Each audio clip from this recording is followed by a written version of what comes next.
electoral, el próximo gobierno tendrá desafíos que pueden marcar la agenda de los próximos 4 años y buena parte del futuro de este país. Para ir analizando un poco más a lo que nos referimos, hemos invitado hoy a la doctora Nori Pinela. Ella es vicerrectora académica de la Universidad de Ecotec, para precisamente hablar de estas temáticas. Doctora Pinela, buenos días, bienvenida a Así Amaneció. Buenos días, Carlos, a todo el equipo de Radio City y a todos quienes los radioescuchan en las redes digitales. Gracias.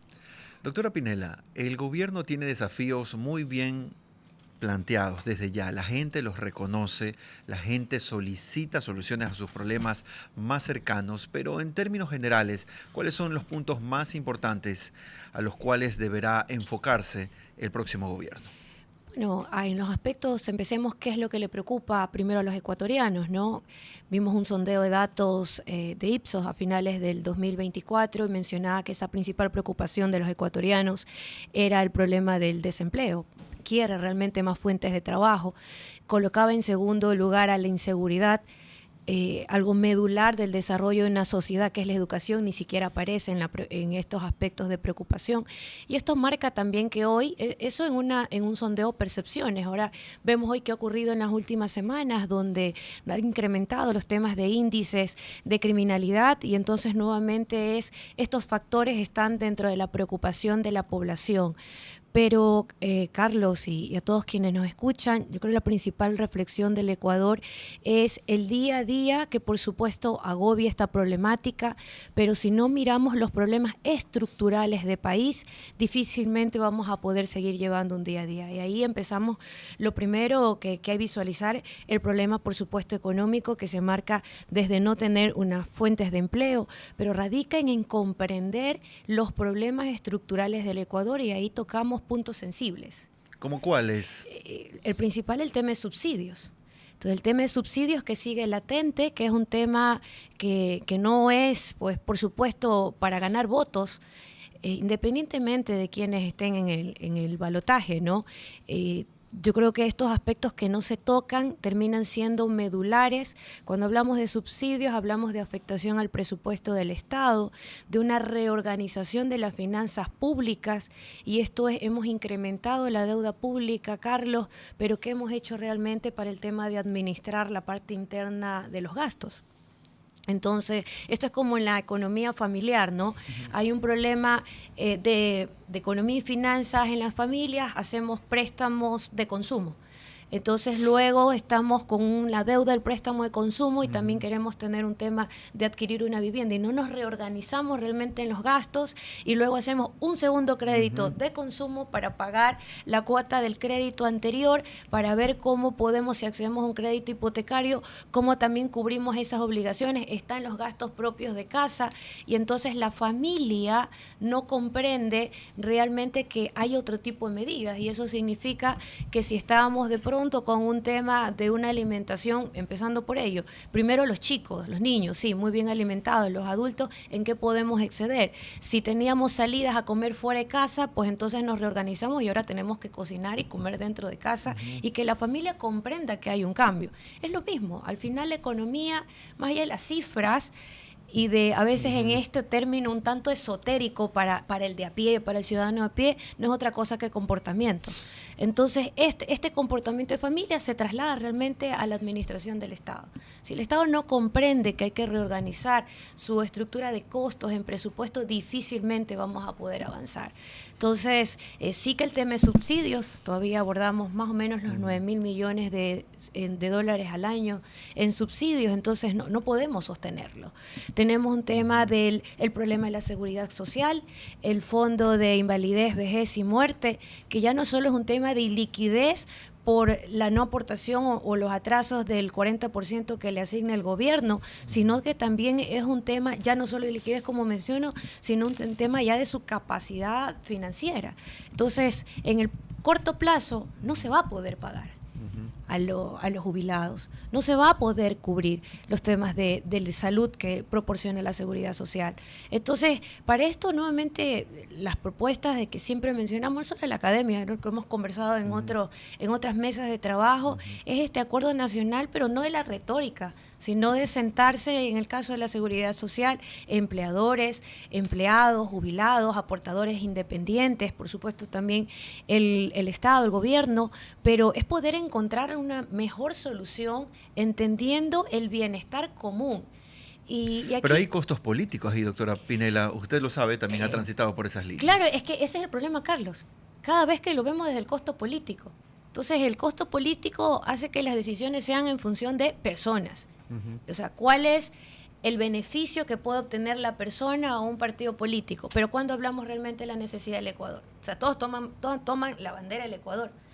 Mencionábamos ayer justo en el grupo de trabajo entre los académicos y decíamos qué pueden ser realmente estos espacios y oportunidades que ha tenido el Ecuador a lo largo de la historia, ¿no? A través de consulta popular, lo que hubo en el año 96, que hubo un tema de la propuesta, hubo también las decisiones del gobierno de eliminación de subsidios, la intervención de gobiernos para que eso realmente se pueda revertir desde esa visión populista de ganar votos, pero no de comprender la problemática, que era un gobierno de transición, ese gobierno o ese espacio realmente independientemente de quién fuera que lo liderara para poder decidir sobre estos problemas estructurales del Ecuador y ahí sí dar paso al tema de una agenda de largo plazo. Pero lamentablemente vivimos en el Ecuador en el día a día, Carlos, y mientras lo veamos en el problema de hoy, entonces nos dispersamos de ver los problemas estructurales y de cambio a largo plazo. Y en esos problemas estructurales estamos conversando con la doctora Nori Pinela Morán, vicerrectora académica de la Universidad de Ecotec. Doctora, vamos al ámbito académico, que sin duda alguna usted menciona no aparecía el año 2024 en las preocupaciones más importantes o en el top of mind, como solemos decir, de los ecuatorianos. Y eso a mí me preocupa y muchísimo, porque sabemos que lastimosamente hay altas deficiencias en el sistema educativo. ¿Qué necesita hoy el sistema educativo ecuatoriano en su visión?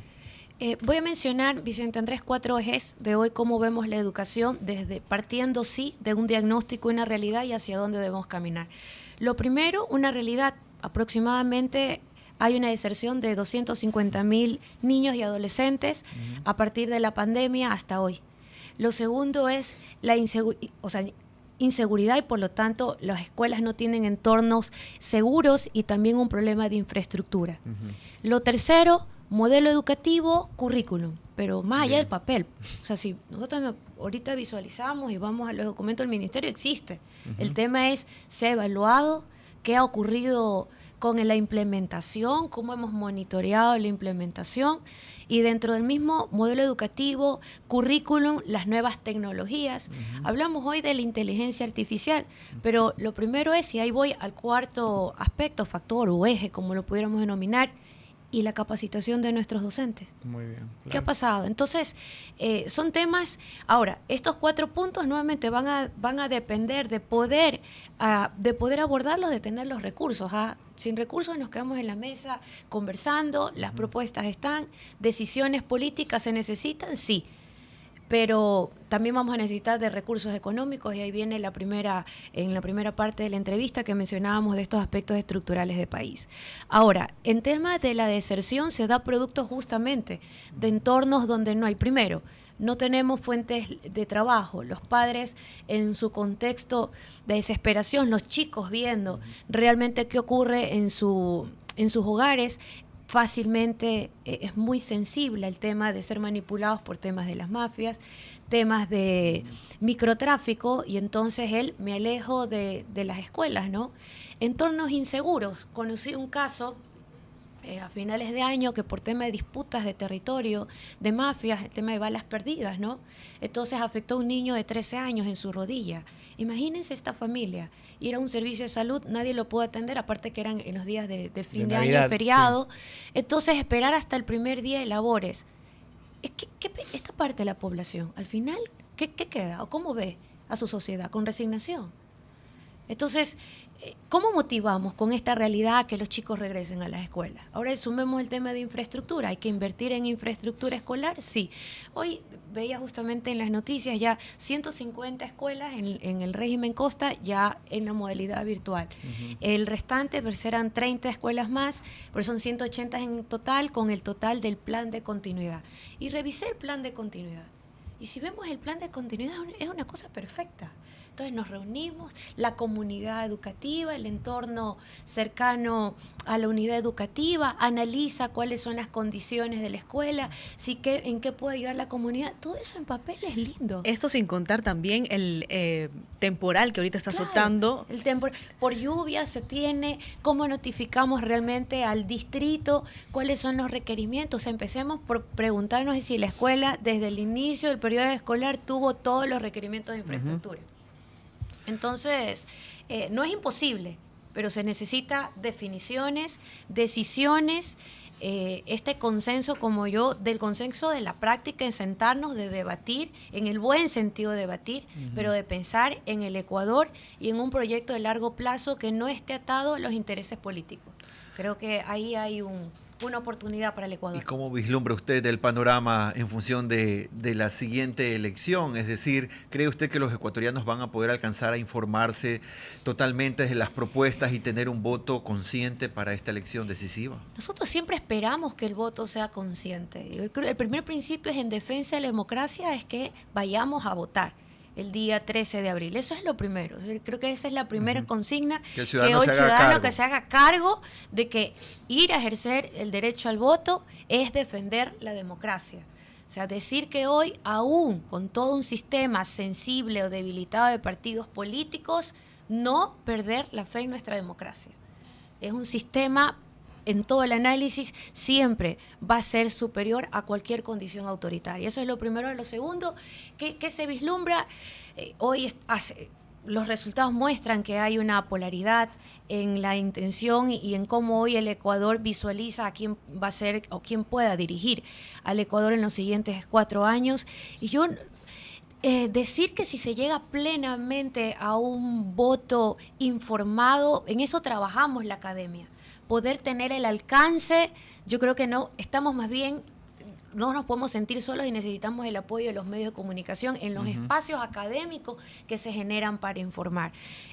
Tal vez ahí, aún cuando generamos todos los recursos en tecnología, pero el alcance, que es algo que sale fuera del contexto académico, lo hemos hecho en la Universidad de Ecotec con estos espacios como Voto Responsable, que tiene la intención de informar al ciudadano sobre planes de trabajo para educar. Siempre es una postura muy neutral de educar, del sentido de llamar a cada uno de los ecuatorianos y decir, mira, esta es una propuesta, pero vale la pena tomarte el espacio en familia, lo decimos con los estudiantes, para el análisis, pero necesitamos el apoyo en medios de comunicación para difundir estos espacios donde queremos informar. Llegar al 13 de abril con toda la población plenamente informada, Carlos, no sé si será posible. Vamos a seguir trabajando en ello desde la academia. Asegurarlo creo que sería irresponsable, pero sí decir y pedir hoy más bien a los medios de comunicación es que nos acompañen en esta labor desde la academia, desde una postura muy neutral y la única visión de servicio al Ecuador.